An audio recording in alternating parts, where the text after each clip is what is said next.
بسم اللہ الرحمن الرحیم. محمد اور آل محمد پر لاکھوں کروڑوں درود و سلام. دس از احمد کالج آف فارمیسی. سنتے کانوں اور دیکھتی آنکھوں کو ڈاکٹر زاہد کا سلام عرض ہو. ڈیئر اسٹوڈنٹس، ڈاکٹر نگہت کہتی ہیں کہ آخری شمع ہوں میں بزم وفا کی لوگو، چاہے جلنے دو یا بجھا دو مجھ کو لوگو، میں خود کو کہیں رکھ کے بھول گیا ہوں، مجھ سے مجھ کو ملا دو لوگو. تو آج کے اس خوبصورت دن میں ہم آپ سے بھی ملائیں گے اور اس کے ساتھ ساتھ آپ کو اس لیکچر سے بھی ملائیں گے. امید واسق ہے کہ آپ اس لیکچر کو آج کے دن انجوائے کریں گے. ہیئر وی گو، رہیے گا ہمارے ساتھ اور جانیے کہ آج کے اس خوبصورت دن میں ہم آپ کو کیا سکھانے جا رہے ہیں.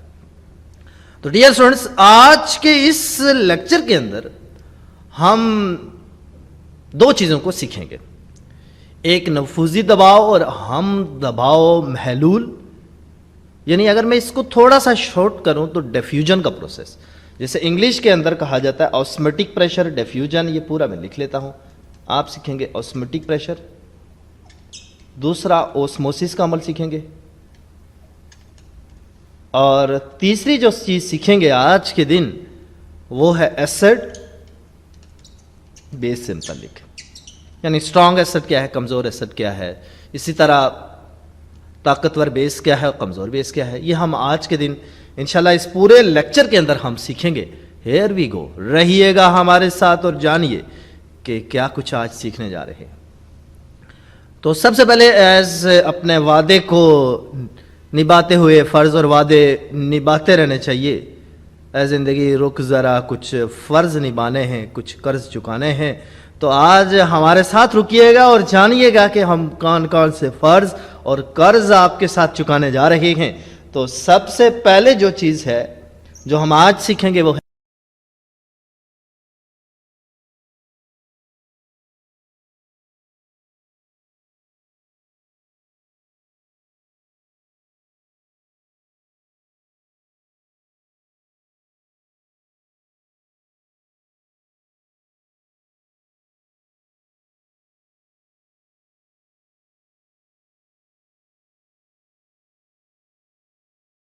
نفوذی دباؤ. تو نفوذی دباؤ جس کو انگلش کے اندر کہا جاتا ہے آسموٹک پریشر. آسموٹک پریشر وہ پریشر ہے جو منہل کو نفوذ پر مجبور کر دے، اسے نفوذی دباؤ کہتے ہیں. لیکن یقینی طور پہ میں جانتا ہوں کہ آپ اس کو سمجھ نہیں پائے کہ وہ کون سی قوت ہے جو منہل کو نفوذ پر یا ڈیفیوژن، نفوذ کہتے ہیں ڈیفیوژن کو، ڈیفیوژن پر مجبور کر دیتی ہے. تو چلیں ہم اس کو اس کے نیچے ہی بالکل تحریر شدہ ایگزامپل سے آپ کو سمجھائیں گے تو آپ سمجھ جائیں گے کہ یہ نفوذی دباؤ یا آسموٹک پریشر کیا ہے. میں بالکل ایک کامن زندگی کے اندر جا رہا ہوں کہ مثال کے طور پہ کوئی گاڑھا آبی محلول کہتے ہیں سولوشن کو آپ نے تیار کیا. یہ میں نے تیار کر لیا. کوئی بڑا ہی گاڑھا سا کوئی محلول میں نے تیار کیا. اس کے اندر میں نے پانی کو ایڈ کیا. تو اب پانی اس کے اندر ڈیفیوز ہونا شروع ہو جائے گا. بالکل کامن زبان کے اندر ڈیفیوز ہونے کو ہم کہتے ہیں ملنا، یعنی پانی اس سولوشن کے اندر ملنا شروع ہو جائے. میں مثال کے طور پہ یہ چینی کا شیرہ بنا لیتا ہوں، یہ چینی کا ایک سولوشن بنا لیتا ہوں شوگر کا. اس کے اندر میں نے پہلے چینی حل کرنے کے بعد یعنی اس کا سولوشن بنایا. سولوشن کے بعد پھر میں نے اس کے اوپر واٹر کو ایڈ کیا. جب میں نے واٹر کو ایڈ کیا تو ہوا کیا کہ واٹر آہستہ آہستہ اس کے اندر ڈیفیوز ہونا شروع ہو گیا، یعنی دوسرے لفظوں میں واٹر اس کے اندر شامل ہونا شروع ہو گیا. تو یہ واٹر کا اس کے اندر ڈیفیوز ہونا، شامل ہونا جو ہوتا ہے یہ کہلاتا ہے آسموسس کا عمل. اور وہ پریشر جو کہ واٹر کو مجبور کر دے کہ وہ منہل کے اندر شامل ہو جائے یا دوسرے لفظوں میں شوگر کے اندر شامل ہو جائے، اسے ہم اس پریشر کو ہم کہتے ہیں آسموٹک پریشر. یعنی اب اگر میں دیکھوں تو عملے نفوذ اور نفوذی دباؤ کا آپس میں بڑا گہرا تعلق ہوتا ہے. یعنی کہ جب ایک گاڑھا محلول میں نے شوگر کا تیار کیا اور اس گاڑھے محلول میں جو شوگر کا محلول تھا اس کے اندر جب میں نے پانی کو ایڈ کیا تو پانی آہستہ آہستہ اس محلول کے اندر ڈیفیوز ہونا یا نفوذ ہونا شروع ہو گیا. چاہے منیل اور محلول کا آپس میں کوئی تعلق ہو یا نہ ہو. مثال کے طور پہ چینی تو پانی میں حل ہو جاتی ہے، لیکن بعض جیسے تیل پانی میں حل نہیں ہوتا، ان کا آپس میں کوئی تعلق نہیں ہے، کوئی جوڑ نہیں ہے، لیکن اس کے باوجود بھی وہ کچھ نہ کچھ کسی نہ کسی مقدار تک ایک دوسرے میں ڈیفیوز ہوں گے، حل ہوں گے. تو نفوذ کے عمل میں نفوذی دباؤ کار فرما ہوتا ہے. کار فرما کا ہوتا ہے مطلب ہوتا ہے انوالو ہونا، ملوث ہونا، انوالو ہونا. تو یہ جو نفوذی دباؤ ہے یا آسموٹک پریشر ہے، یہ جو ہے یہ چیزوں کو مجبور کرتا ہے کہ منیل کے اندر جو محلل ہوتا ہے وہ اس کے اندر چلا جائے، یا دوسرے لفظوں میں سالیوٹ کے اندر سالوینٹ اس کے اندر داخل ہو جائے، اس کے ساتھ شامل ہو جائے. تو وہ پریشر جو کہ سالوینٹ کو یہ مجبور کر دے کہ وہ سالیوٹ کے اندر داخل ہو جائے، اس پریشر کو ہم کہتے ہیں نفوذی دباؤ.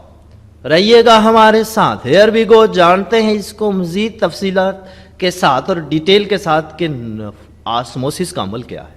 عمل نفوذ پذیری اس کو اردو میں کہتے ہیں. آسموسس کیا ہے، اسے ہم ایک ایگزامپل سے واضح کریں گے تو آپ کو بڑی اچھی طریقے سے سمجھ میں آ جائے گی. مثال کے طور پہ یہ دو سولوشن تھے. اس ایگزامپل کو میں نے نیکسٹ بھی ایگزامپل کو ایکسپلین کیا، لیکن میں یہاں بھی ایکسپلین کر دیتا ہوں. میں اس کو درمیان میں ایک جلی لگا لیتا ہوں. پہلے میں نے ایک ٹیوب لی، ٹیوب کے درمیان میں ایک پیپر لے لیں، ایک فلٹر پیپر لے لیں. میں اگر اس کو زبان میں بولوں، اہل زبان یعنی کہ اہل زبان سے مراد میں فارمیسی کی زبان میں بولوں تو میں کہوں گا ایک جلی لی یا ایک ممبرین لی. جلی کو اردو میں انگلش میں کہتے ہیں ممبرین. ایک ممبرین لی. ایک طرف میں نے کوئی محلول تیار کیا جو بہت گاڑھا تھا، کوئی سولوشن تیار کیا، مثال کے طور پہ چینی اور شوگر کا سولوشن تیار کیا جو بہت گاڑھا تھا، بہت گاڑھا تھا، یعنی اس میں چینی کی مقدار بہت زیادہ تھی اور واٹر کی مقدار بہت کم تھی، تو وہ سولوشن بڑا گاڑھا تھا. دوسری طرف بھی میں نے ایک سولوشن تیار کیا، مثال کے طور پہ میں نے پانی اور اس کے ساتھ میں گلائسرین ملا دیتا ہوں. پانی اور گلائسرین کا ایک شوگر تیار کیا. ایک طرف شوگر اور پانی تھا، دوسری طرف پانی کے ساتھ میں نے گلائسرین ملائی، لیکن گلائسرین کی مقدار بہت کم تھی. تو میں کہوں گا یہ ایک تھن اور پتلا سا محلول تھا یا سولوشن تھا. اب ہوگا کیا کہ واٹر یہاں سے ہلکا محلول جو ہے، جو پتلا محلول ہے، وہاں جو واٹر موجود تھا، وہاں جو محلل موجود تھا جو کہ پتلے محلول میں یا کم گاڑھے محلول سے زیادہ گاڑھے محلول کی طرف شفٹ ہونا شروع ہو جائے گا. میں نے بالکل اس کو سجا دیا ہے. پھر سن لیں، میں نے پہلے ایک یو شیپ ٹیوب لی، اس کے درمیان میں بالکل یہ دوبارہ میں نے بنا لی. اس کو میں اور خوبصورتی کے ساتھ سجا دیتا ہوں. یہ لے، تو اس کے درمیان میں نے ایک جھلی لگا دی. ایک طرف میں نے کافی گاڑھا محلول رکھا، اس طرف یعنی پانی اور شوگر کا محلول یا سولوشن بنا لیا. دوسری طرف میں نے ایک کم گاڑھا محلول رکھا جس میں پانی اور گلائسرین کو ملا دیا. اور پھر ہوا کیا، جب میں نے اس کو دیکھا کچھ دیر بعد تو مجھے پتا چلا کہ جو محلل تھا، سالوینٹ تھا، جو کہ کم گاڑھے محلول سے طاقتور محلول کے اندر یا زیادہ گاڑھے محلول کے اندر جانا شروع ہو گیا. اس عمل کا نام ہے عمل نفوذ پذیری یا آسموسس. یعنی کہ اگر محلول اور محلل کو ایک جھلی کے ذریعے علیحدہ کیا جائے تو محلل نفوذ پذیری ہوگا. یعنی محلل جو ہوتا ہے وہ ایک کوی محلول، کوی کا مطلب ہوتا ہے گاڑھا محلول یا طاقتور محلول. تو جو محلل ہوگا وہ ایک گاڑھے محلول سے نفوذ پذیر ہونا شروع ہو جائے گا. ایک کم گاڑھے محلول یعنی جو کم گاڑھا محلول ہے وہاں سے محلل ایک گاڑھے محلول کی طرف شفٹ ہونا شروع ہو جائے گا. عین مشاہدہ ممکن ہے کہ بالکل اسی طرح دو مختلف قوتوں کے محلول نفوذ پذیر جھلی کے ذریعے علیحدہ کریں تو محلل کم کوی محلول، کم کوی کا مطلب ہوتا ہے پتلا محلول یا کم گاڑھا محلول. تو محلل ایک کم گاڑھے محلول سے جو ہے وہ قوی محلول یعنی کہ گاڑھے محلول کی طرف شفٹ ہونا شروع ہو جائے گا. یہ محلل کا جھلی کے گرد مطلب اس کے درمیان سے ہوتے ہوئے کم گاڑھے محلول سے پانی کا زیادہ گاڑھے محلول کی طرف چلے جانا، یہ کہلاتا ہے آسموسس یا عمل نفوذ پذیری. کیونکہ زیادہ گاڑھا جو محلول ہوتا ہے وہ کھینچتا ہے، وہ کھینچتا ہے محلل کو اپنی طرف، جس کی وجہ سے زیادہ گاڑا جو محلول تھا اس نے کم گاڑے محلول سے پانی کو اور دوسرے لفظ میں محلل کو اپنی طرف کھینچا، جس کی وجہ سے کم گاڑے محلول سے جلی کے ذریعے یعنی جلی کے تھرو پانی جتنا بھی تھا، سولونٹ جتنا بھی تھا، وہ گاڑے محلول میں شفٹ ہو گیا۔ یہ عمل کہلاتا ہے نفوذ پذیری یا آسموسس۔ امید واثق ہے کہ اس کو آپ نے اچھے طریقے سے سمجھ لیا ہوگا۔ اب ہم چلتے ہیں اس کے دوسرے قانون پر، law of osmotic pressure. Law of osmotic pressure ایک سائنسدان ہیں، بالکل سرے ورق پر، سروف پر اسے سجا دیا گیا ہے۔ قانون وائٹ ہاف نے ایک سائنسدان تھے، انہی پر اس کا نام ہے۔ انہوں نے یہ واضح کیا جس کا متن ہے، متن کہتے ہیں مضمون کو۔ میرے مضمون کو پڑھ میرے لفافے کو نہ دیکھ، تو آج آپ نے اس مضمون کو پڑھنا ہے، اس کے لفافے کو نہیں دیکھنا۔ تو وائٹ ہاف ایک سائنسدان تھے، انہوں نے اس مضمون کو کسی طرح سے کہا کہ کسی محلول کا جو دباؤ ہوتا ہے وہ گیس کے دباؤ کے برابر ہوتا ہے۔ یقینی طور پہ آپ بھی نہیں سمجھیں گے کیا کہہ رہا ہے یہ سائنسدان۔ اس نے کہا کہ جس جگہ آپ نے محلول رکھا ہے نا، اس جگہ پر ایئر کوئی پریشر لگا رہی ہوگی۔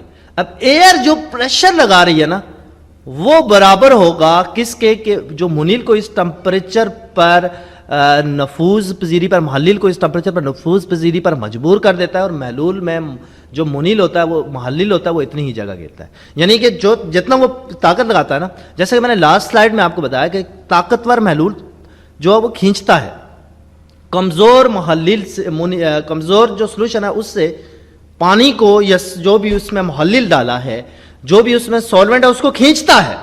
اب جب وہ کھینچتا ہے نا، تو وہ جو کھینچنے کی اس کی پاور ہوتی ہے، اس سائنسدان نے وانٹ ہاف نے یہ بتایا، وہ کھینچنے کی جو اس کی طاقت ہوتی ہے، جو پاور ہوتی ہے، وہ اس ٹمپریچر پر وہاں پر جو ایئر کا پریشر ہوتا ہے اس کے برابر ہوتی ہے، اور وہاں پر جو محلل ہوتا ہے وہ جو وہ محلول میں اتنی ہی جگہ گھیرے گا جتنا وہاں کا پریشر ہوگا۔ تو مثال کے طور پہ انہوں نے کہا کہ ایک مولر محلول نے وہاں کا نفوذی دباؤ 0 درجہ حرارت پر اگر نظریاتی اعتبار سے دیکھا جائے، یعنی نظریے سے مراد یہ کہ اس قانون کے اعتبار سے دیکھا جائے، تو 22.4 یہ بالکل لکھا ہے۔ فضائی دباؤ کا مطلب ہوتا ہے ایٹماسفیرک پریشر، تو وہ 22.4 D M cube 22.4 atmospheric pressure کے برابر ہوگا۔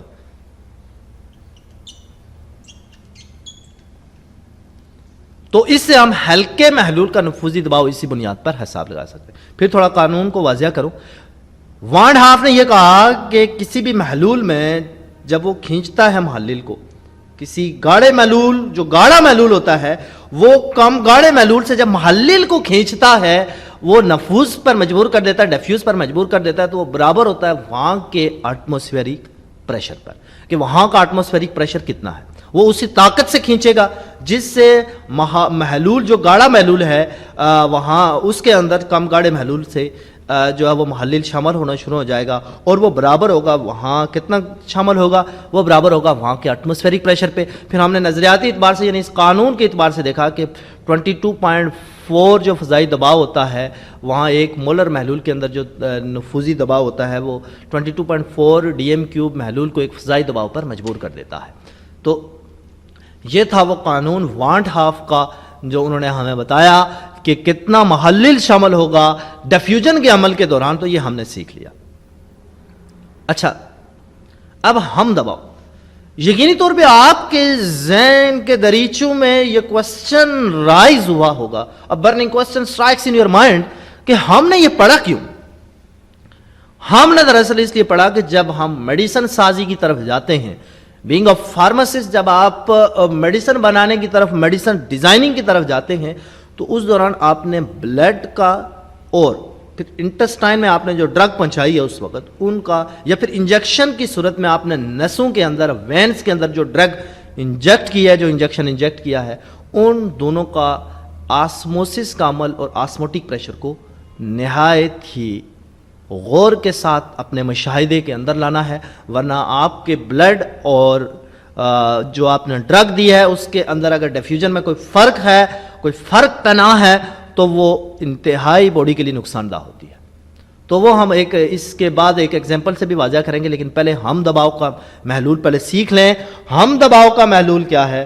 ہم دباؤ کا محلول نام سے ہی اس کا نام ہی اس کو ظاہر کر رہا ہے. آئسوٹونک سولوشن وہ ہوتا ہے جس کا نفوذی دباؤ یعنی ڈیفیوژن کا جو پریشر ہوتا ہے وہ بلڈ پلازما یعنی دوسرے لفظ میں بلڈ کے ڈیفیوژن کے آئین مطابق ہوتا ہے. مثال کے طور پہ یہ بلڈ ہے اور یہ آپ کی ڈرگ ہے. یہ ڈرگ لے لیتے ہیں، یہ بلڈ لے لیتے ہیں. اب ڈرگ نے جانا ہے بلڈ میں، تو ان دونوں کی جو پاور ہے ڈیفیوژن کی وہ تقریباً ایک جیسی ہو تو اس کو ہم کہتے ہیں ہم دباؤ یا آئسوٹونک سولوشن.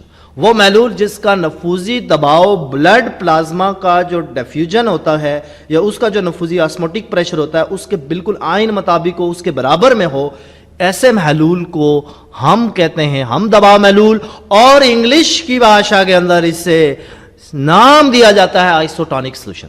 تو ہم دباؤ ہم نے سیکھ لیا کہ ڈرگ اور بلڈ کا آسموٹک پریشر جب برابر ہو ہم تو ایسی ڈرگ کو ایسے دباؤ کو ہم دباؤ محلول کہتے ہیں. اس ایگزامپل کو ہم نے 3 خوبصورت سی جو ہے وہ سلائیڈ کے اندر دکھایا ہے، وہ ہم آپ کو دکھا دیتے ہیں.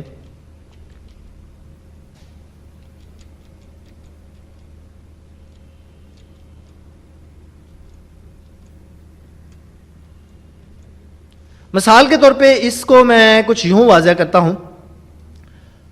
مثال کے طور پہ یہ ہم نے آپ کے سامنے پلیٹوں کے اندر یا دوسرے لفظوں میں ہم نے ایک سلائیڈ کے اندر 3 طرح کی سلائیڈیں لی اور اس کے اندر بلڈ کے جو سیلز ہیں وہ سجا کے رکھے ہوئے.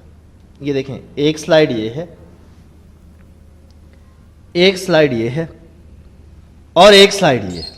اب تینوں سلائیڈوں کو ہم نے سجا کے رکھا ہے.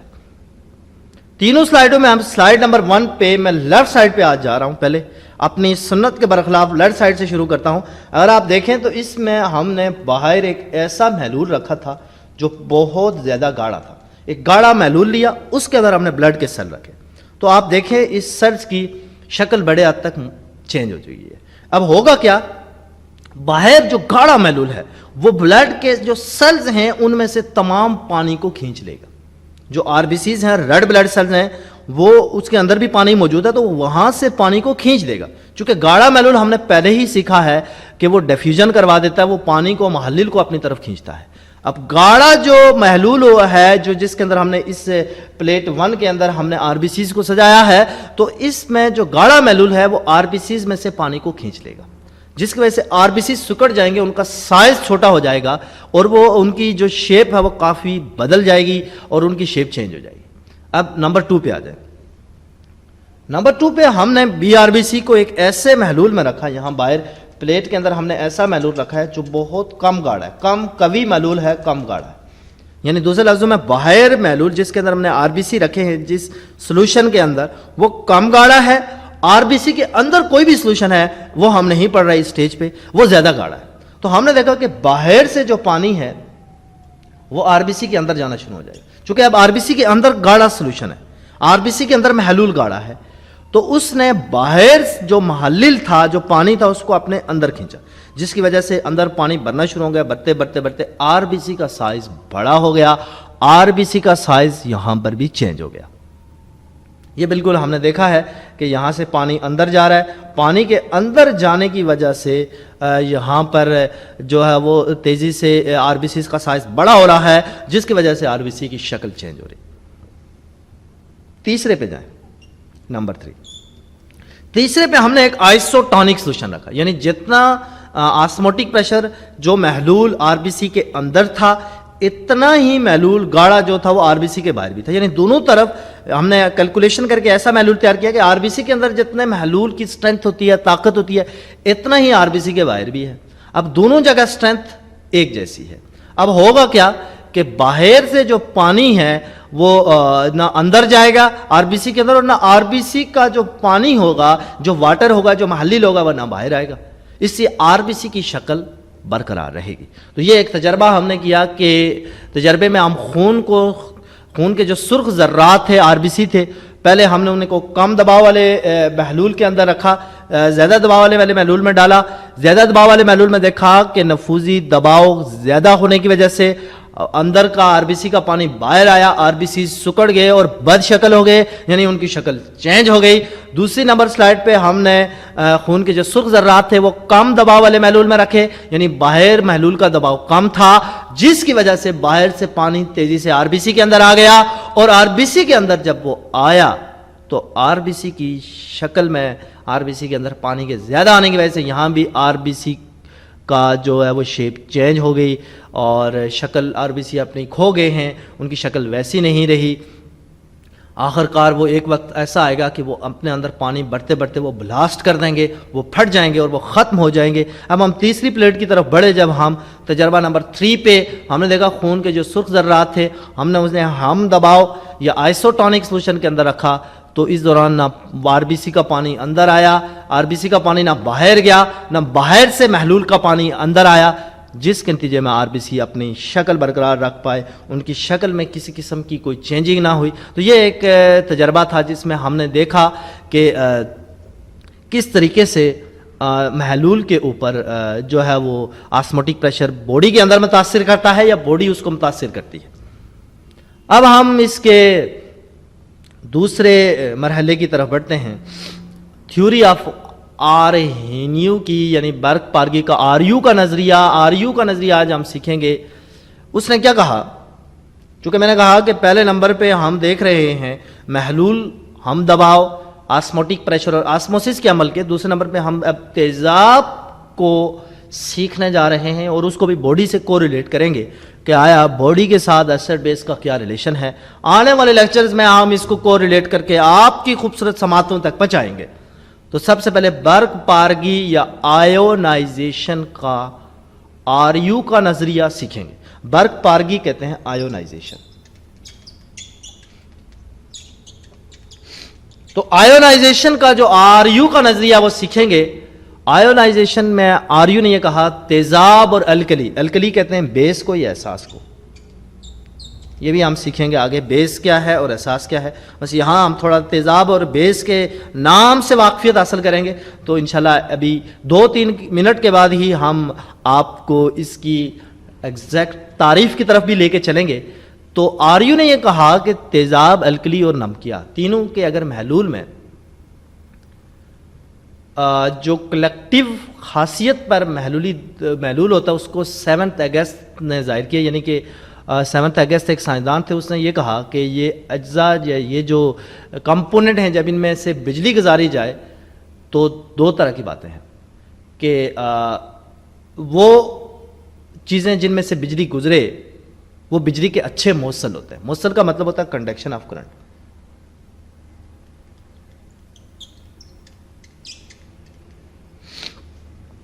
کہ وہ تمام چیزیں, وہ تمام محلول جن میں سے بجلی گزرے وہ بجلی کے ایک اچھے موصل ہوتے ہیں, اور اس کے برعکس اور انہیں ہم برق پاشے کہتے ہیں. ان اجزاء کو یا ان محلول کو ہم برق پاشے کہتے ہیں. وہ محلول جن کے اندر سے کرنٹ گزرے, بجلی کے وہ کرنٹ پاس ہو جائے, بجلی کے اچھے موصل ہوتے ہیں, اور انہیں ہم برق پاشے کہتے ہیں. اچھا, اس کی مثال یہ ہے جیسے پانی کو آپ پانی کا کوئی محلول تیار کریں تو پانی کے اندر جو ہے نا وہ بجلی گزر جاتی ہے. پانی کے اندر جون صاحب وہ بجلی گزر جاتی ہے, لیکن مثال کے طور پہ آپ شوگر اور گلائسرین کا محلول تیار کر دیں تو ان میں سے بجلی نہیں گزرتی. تو ہم کہہ رہیں گے وہ آبی محلول جن میں بجلی نہ گزرے وہ بجلی کے اچھے موصل نہیں ہوتے, انہیں ہمیں غیر برق پاشیدہ کہلاتے ہیں. وہ پھر سن لیں کہ وہ برق پاشے جن میں سے بجلی گزرے وہ بجلی کے اچھے موصل ہوتے ہیں, ان میں سے بجلی گزر جاتی ہے, ہم انہیں برق پاشوں کا نام دیتے ہیں. اور وہ برق پاشے جن میں سے بجلی نہیں گزرتی ہم انہیں غیر برق پاشوں کا نام دیتے ہیں, یعنی کہ ان میں سے بجلی نہیں گزر سکتی. غیر کہتے ہیں نہیں, برق کہتے ہیں بجلی کو کہ ان میں سے بجلی نہیں گزر سکتی. اور رہیے گا ہمارے ساتھ, ہیئر وی گو. اب ہم سیکھتے ہیں آیونائزیشنز کو کہ آیونائزیشن کیا ہے. برق پاشیدگی. تو جب بھی کوئی برق پاشا ہوتا ہے, پاشوں کو پگھلایا جاتا ہے, یعنی کہ کوئی بھی سولڈ جس میں سے بجلی گزر سکتی ہے, جب اس کو پگھلایا جاتا ہے اور پھر پانی شامل کیا جاتا ہے اور پھر پانی شامل کرنے کے بعد اس میں سے کرنٹ پاس کیا جاتا ہے تو وہ فوری طور پہ دو طرح کے ذرات میں بٹ جاتے ہیں. ایک پر پلس چارج ہوتا ہے, ایک پر مائنس چارج ہوتا ہے. اس عمل کو برق پاشیدگی یا آیونائزیشن کہتے ہیں. انگلش میں اسے آیونائزیشن کہتے ہیں اور اردو کے اندر ہم اسے برق پاشیدگی کے نام سے جانتے ہیں. میں اس کو تھوڑا سا ایزی کر لیتا ہوں. مثال کے طور پہ ہمارے پاس NaCl کھانے کا نمک ہے. NaCl کو جب کرنٹ پاس ہوا تو NaCl دو حصوں میں ٹوٹ گیا. Na میں شروع والا جو حصہ ہوتا ہے اس پر پلس چارج ہوتا ہے اور بعد والا جو حصہ ہوتا ہے اس پر مائنس چارج ہوتا ہے. تو شروع والے حصے میں اس پر پلس چارج تھا, یہ پلس میں بدل گیا. بعد والا حصہ جو تھا وہ ٹوٹا تو اس پر مائنس چارج آ گیا. تو بس یہی برق پاشیدگی کا قانون ہے کہ وہ برق پاشے جن میں سے بجلی گزر سکتی ہے جب ان کو پگھلا کر کسی چیز میں یا پانی کے اندر حل کیا جاتا ہے پھر اس میں سے کرنٹ گزارا جاتا ہے تو وہ دو طرح کے حصوں میں بٹ جاتے ہیں. اس کے ایک حصے پر پلس چارج ہوتا ہے اور ایک حصے پر مائنس چارج ہوتا ہے. اس پلس اور مائنس کے اندر ٹوٹنے کو برق پاشیدگی یا انگلش میں آیونائزیشن کہلاتے ہیں. اچھا, اب بظاہر آپ سب جانتے ہیں کہ وہ مٹیریل جن میں سے کرنٹ گزرے ہم انہیں دھاتیں کہتے ہیں. مثال کے طور پہ لوہا ہے, ان میں سے لوہے میں سے کرنٹ گزرے تو ہم اسے میٹل یا دھات کہتے ہیں. اور وہ چیزیں جن میں سے کرنٹ نہیں گزرتا, مثال کے طور پہ پلاسٹک ہو گئی, تو ہم انہیں غیر دھاتیں یا پھر نان میٹل کہتے ہیں. لیکن سولوشن کے لیے تھوڑی ٹرمز چینج ہے. سولوشن جن میں سولوشن میں سے کرنٹ گزرے ہم اس کو الیکٹرولائٹ کہتے ہیں. مثال کے طور پہ پانی کا کوئی سولوشن بنا لیں, اس میں سے کرنٹ گزرے گا تو ہم اس میں سے اسے الیکٹرولائٹ کہیں گے. اس سے چینی کا کوئی سولوشن بنا لیں, چینی سے کرنٹ نہیں گزر سکتا, ہم اسے نان الیکٹرولائٹ کہیں گے. یعنی کہ کوئی سولوشن فارم میں ہے اور کرنٹ اس میں سے پاس ہو رہا ہے, ہم اسے الیکٹرولائٹ کہتے ہیں. کوئی سولڈ فارم میں ہے جیسا کہ لوہا اور اس میں سے کرنٹ پاس ہو رہا ہے تو ہم اسے میٹل کا نام دیتے ہیں. اس سے کوئی سولوشن جس میں سے کرنٹ نہیں گزر رہا وہ سولوشن فارم میں ہے تو ہم اسے نان الیکٹرولائٹ کا نام دیں گے. اور کوئی بھی چیز جو سولڈ فارم میں ہے اور اس میں سے کرنٹ نہیں گزر رہا تو ہم اسے نان میٹل کا نام دیں گے, جیسا کہ پلاسٹک. اب برق پاشے کیا ہیں, جیسا ہم پہلے ہی سیکھ چکے ہیں, لیکن ایک بار پھر میں نے اس کو آپ کے لیے خوبصورتی سے سجایا ہے کہ برق پاشے وہ چیزیں ہوتی ہیں, ان کا آبی محلول ہوتا ہے جن میں سے سولوشن فارم میں ہوتے ہیں اور ان میں سے برق کی رو یعنی بجلی گزر سکتی ہے. ان برق پاشوں کو, ان سولوشنز کو انگلش میں الیکٹرولائٹس کہا جاتا ہے. یقینی طور پہ اب آپ سمجھ گئے ہوں گے کہ اس کا جو الٹ ہوگا وہ غیر برق پاشے ہوگا. اب غیر برق پاشوں کو سیکھنے کی طرف بڑھتے ہیں. غیر برق پاشے کون سے ہوتے ہیں؟ ایسا آبی محلول سولوشن, ایسا سولوشن جن میں سے بجلی کی رو نہیں گزر سکتی, جن میں سے کرنٹ نہیں گزر سکتا, انہیں غیر برق پاشیدہ کہتے ہیں, غیر برق پاشے کہتے ہیں. اور انہیں انگریزی کے اندر نان الیکٹرولائٹس کہتے ہیں. الیکٹرولائٹ سولوشن فارم میں تھے اور بجلی پاس ہوئی ان کے اندر. نان الیکٹرولائٹ بھی سولوشن فارم میں تھے اور ان میں سے بجلی پاس نہیں ہوئی. مثال کے طور پہ ہم نے ایک ایگزامپل سے اس کو جب سجایا تو ہم نے دیکھا کہ ہم نے دو طرح کی سولوشن لی, ایک NaOH اور ایک HCl. NaOH ایک بیس ہے اور HCl ایک تیزاب ہے. یہ باہم جب ملے تو Na کا شروع کا NaOH کا شروع کا پارٹ اس کے دوسرے پارٹ سے ملا, سیکنڈ پارٹ سے, تو NaCl بن گیا. اس کا OH جو ہے وہ اس کے H سے ملا تو یہ دو ہو گئے, H دو ہو گئے تو یہ بن گیا H2O. تو اب دیکھیں, تو پہلے ہی میں نے آپ کو بتایا کہ جب بھی یہ ٹوٹتے ہیں, مثال کے طور پہ میں نے اس کو یوں اگر تھوڑا سا اس کو علیحدہ کر کے لکھوں تو بڑا آسان رہے گا کہ NaCl کو جب میں نے کرنٹ پاس کیا تو یہ دو حصوں میں ٹوٹ گیا. اس کا جو شروع والا حصہ تھا اس پر پلس آ گیا اور اس کا جو بعد والا حصہ تھا اس پر مائنس چارج آ گیا. تو برق پاشوں کے دوران جب عناصر بنتے ہیں تو ایک والے حصے پر یعنی اس والے پر جو شروع والا ہوتا ہے اس پر مثبت چارج ہوتا ہے اور جو بعد میں حصہ ہوتا ہے اس کا اس پر منفی چارج ہوتا ہے. منفی برق پارا یا اینائن کہلاتا ہے, مثبت برق پارا یا پھر اس کو کیٹائن کا نام دیتے ہیں. یعنی وہ دو حصوں میں ٹوٹتے ہیں. جب یہ برق پاروں سے یا سولوشن کے اندر سے کرنٹ پاس کیا جائے تو وہ دو حصوں میں ٹوٹتے ہیں. جو پہلے والا حصہ ہوتا ہے اسے ہم مثبت برق پارا یا پھر کیٹائن کہتے ہیں. جو بعد والا ہوتا ہے جیسا کہ یہ سامنے ہی ہے آپ کے, اس کو منفی برق پارا یا پھر دوسرے لفظوں میں اینائن کہتے ہیں. اور اس کے نتیجے میں کیمیائی تبدیلیاں رونما ہوتی ہیں اور کوئی نہ کوئی نئی چیز بنتی ہے. مثال کے طور پہ جب ہم نے NaOH اور HCl کو ملایا تو اس کا Na کا شروع والا حصہ اور HCl کا بعد والا حصہ آپس میں ملا, NaCl بن گیا, اور OH جو اس کا بعد والا حصہ تھا وہ HCl کے پہلے حصے سے مل کے واٹر بن گیا. ایک چیز بن گئی نمک اور دوسرا بن گیا پانی. اور یہ الیکٹرولائزز کے پروسیس پہ عمل کرتے ہوئے دو نئی چیزیں بن گئی. نمک اور پانی کی جو خوبیاں ہیں وہ ایسڈ HCl اور بیس NaOH سے مکمل طور پہ چینج ہیں. تو جب بھی الیکٹرولائٹ میں سے کرنٹ پاس کیا جاتا ہے تو نئی چیزیں جنم لیتی ہیں, نئی چیزیں بنتی ہیں. اب ہم سیکھیں گے کہ نیکسٹ کیا ہے, یہ دیکھتے ہیں. نیکسٹ جو ہے وہ ہمارا ٹاپک ہے کہ طاقتور اور کمزور برق پاشے کیا ہیں, کمزور الیکٹرولائٹس کیا ہیں اور اسٹرانگ الیکٹرولائٹس کیا ہے.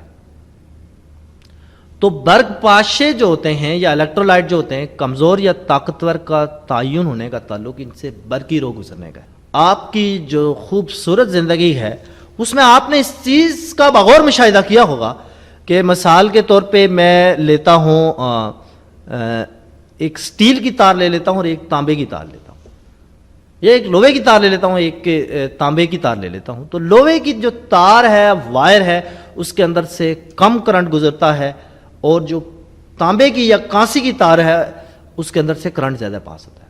تو یہی بات ہوتا ہے کہ طاقتور جو الیکٹرولائٹس ہیں اگر ان کو ہم دیکھیں تو ہم کہیں گے وہ الیکٹرولائٹس ہیں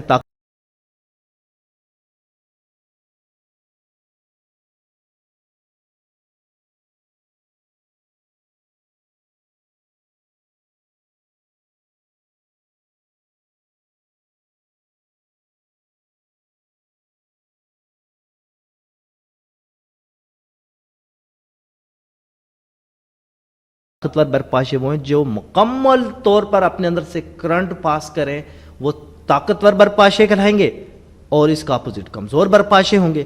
تو طاقتور برق پاشے وہ ہیں جو مکمل طور پر برق پاروں میں تبدیل ہو جائیں. یقینی طور پہ آپ برق پارے آپ کو کنفیوز کر رہے ہیں. برق پارے کہتے ہیں کیٹ آئن اینائن, یا مثبت چارج اور منفی چارج.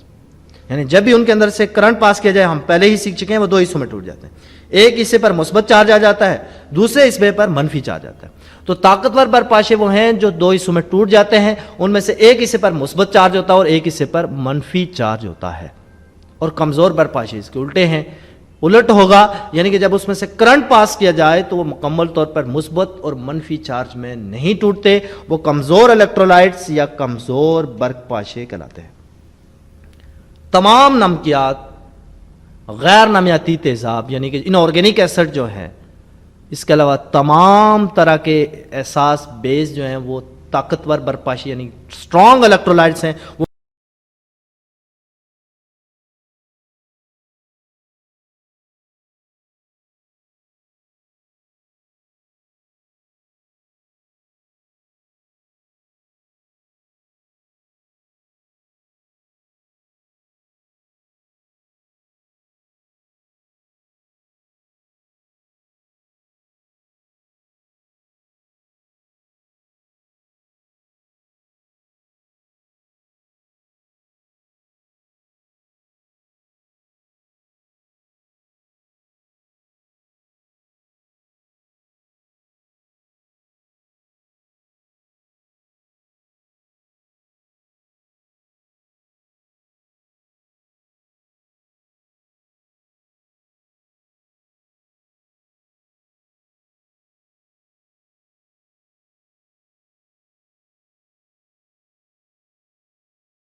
مکمل طور پہ پلس اور مائنس چارج کے اندر بکھر جاتے ہیں.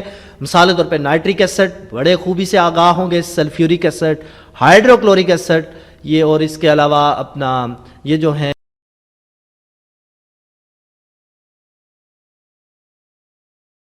یہ کچھ نمیاتی تیزاب اور اساس ہیں, یہ جو ہے وہ کمزور برق پاشے ہوتے ہیں, یعنی یہ اتنے اچھے طریقے سے پلس مائنس کے اندر نہیں ٹوٹتے, انہیں ہم کمزور برق پاشوں کے نام سے جانتے ہیں. بڑھیے, جیسا کہ آپ کے ساتھ میں نے پہلے ہی وعدہ کیا تھا کہ آگے چل کے ہم آپ کو تیزاب کی تعریف سے بھی آگاہی دیں گے, شعور دیں گے. ہم اپنے وعدے کو نبھاتے ہوئے آئیے چلتے ہیں, اب سیکھتے ہیں کہ تیزاب کیا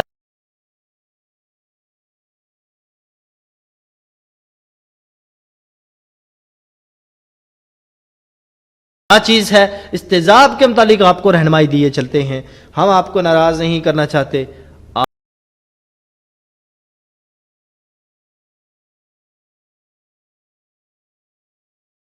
آپ ہمارے لیے بہت قیمتی ہیں, تو ہم نے اپنے وعدے پہ نبھاتے ہوئے آپ کو تیزاب کی تعریف بتائیں گے.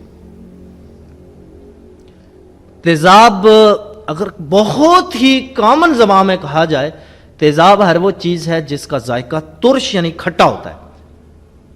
مثال کے طور پہ لیمو جب آپ کھائیں یا کنو آپ کھائیں تو ان کا ذائقہ بڑا ہی ترش اور کھٹا ہوتا ہے, ہم کہیں گے, اور یہ تیزابی خصوصیات رکھتے ہیں. سرکہ اگر آپ اس کو کبھی چکھنے کا آپ کو موقع ملا ہو تو آپ نے دیکھا اس کا ذائقہ بڑا کھٹا ہوتا ہے. تمام دنیا کے اندر وہ چیزیں ہیں جن کا ذائقہ کھٹا ہوتا ہے, وہ تیزابی خصوصیات کی حامل ہوتی ہیں. لیکن ایگزیکٹ تعریف کی طرف ہم بڑھتے ہیں. اس کی ایگزیکٹ صحیح تعریف کیا ہے؟ تیزاب وہ مرکبات ہیں جب ان کو پانی میں حل کیا جاتا ہے تو وہ ہائیڈروجن آئن بناتے ہیں. اب چلتے ہیں, اس کو سیکھتے ہیں کیسے. مثال کے طور پہ یہ HCl ہے, اس کو پانی کے اندر حل کریں تو یہ H میں اور Cl میں ٹوٹ جاتا ہے. اب H جو ہے یہ تیزابی خصوصیات والا تھا, یعنی کہ جو بھی چیز جب اس کے اندر کرنٹ گزارا جائے اور اس کو پانی میں شامل کیا جائے وہ H آئن وہ کہتے ہیں جس پر پلس یا مائنس چارج ہو. اب پلس چارج بھی آ گیا, مائنس چارج بھی آ گیا اس کے اندر. تو تیزاب ہر وہ چیز ہے جسے پانی میں حل کیا جائے وہ ہائیڈروجن آئن, پروٹان بھی اس کو کہتے ہیں پروٹان آئن, یا H پازیٹیو آئن وہ کہتے ہیں جس پر پلس یا مائنس چارج ہو. تو تیزاب وہ چیز ہوئی جو کہ پانی میں حل کرنے پر H پازیٹیو آئن دیتی ہے, اسے ہم تیزاب کہتے ہیں. اب اسی کے نیچے ہم نے سجایا ہے طاقتور تیزاب. طاقتور تیزاب بقول شیکسپیئر کہ ایک اچھا جو پرفیوم ہوتا ہے اس سے نیم سے نہیں اس کی خوشبو سے جانا جاتا ہے. تو طاقتور تیزاب بھی اپنے نام سے ہی, اس کی خوشبو ہی اس کے نام کو ظاہر کر رہی ہے, اس کا نام ہی اس کی ڈیفینیشن کو بھی ایکسپلین کر رہا ہے کہ طاقتور تیزاب وہ ہیں جو پانی کے محلول کے ساتھ تیزی کے ساتھ H آئن میں ٹوٹ جاتے ہیں. یعنی ہم نے نام ہی یہی پڑھا کہ تیزاب وہ ہے جو H آئن دیتا ہے. تو طاقتور تیزاب وہ ہیں جو پانی کے محلول کے ساتھ تیزی سے آئن بناتے ہیں, یعنی H پازیٹیو آئن میں ٹوٹ جاتے ہیں. ایسے جو محلول ہوتے ہیں انہیں طاقتور تیزاب کہا جاتا ہے. رقیق محلول میں تیزاب مکمل طور پر آئن بناتے ہیں. طاقتور تیزاب ہائیڈروجن آئن کی ارتکازیت زیادہ ہوتی ہے. اس کو میں تھوڑا سا آسان کر لوں. رقیق کا مطلب ہوتا ہے گاڑھا محلول. جو گاڑھا محلول ہوتا ہے وہ مکمل طور پر آئن بناتا ہے. طاقتور تیزاب میں ہائیڈروجن کی ارتکاز زیادہ ہوتی ہے. ارتکاز کا مطلب ہوتا ہے کنسنٹریشن یا مقدار. نام ہی پتہ چلا چونکہ تیزاب دیتا ہی H آئن ہے, ہائیڈروجن آئن ہے. تو طاقتور تیزاب وہ ہے جس میں ہائیڈروجن کی مقدار یا ارتکازیت, ارتکاز کہتے ہیں مقدار کو, آسان کر کے اسے مقدار بھی لکھ سکتے ہیں آپ, لیکن ایگزیکٹ ورڈ اس کا ارتکاز, انگلش میں اس کو کنسنٹریشن کہتے ہیں. تو طاقتور تیزاب وہ ہوا جس کے اندر ہائیڈروجن کی مقدار بہت زیادہ ہوتی ہے. ان میں مثال دیا ہے HCl دیا ہے, H2SO4 دیا ہے, HNO3 جو نائٹرک ایسڈ ہے اس کو ہم نے دیا ہے, H2SO4 سلفیورک ایسڈ ہے وہ اس کی مثالیں, ایک آدھ مثال آپ یاد رکھ سکتے ہیں. کمزور تیزاب اس کا الٹ ہوگا. جو کمزور تیزاب ہوتے ہیں جو قلیل حد تک آئن بناتے ہیں. کمزور تیزابوں میں ہائیڈروجن کی ارتکازیت کم ہوتی ہے, اس کی مثالیں ایسیٹک ایسڈ یعنی سرکہ ہے. تو کمزور قلیل کا مطلب ہوتا ہے کم,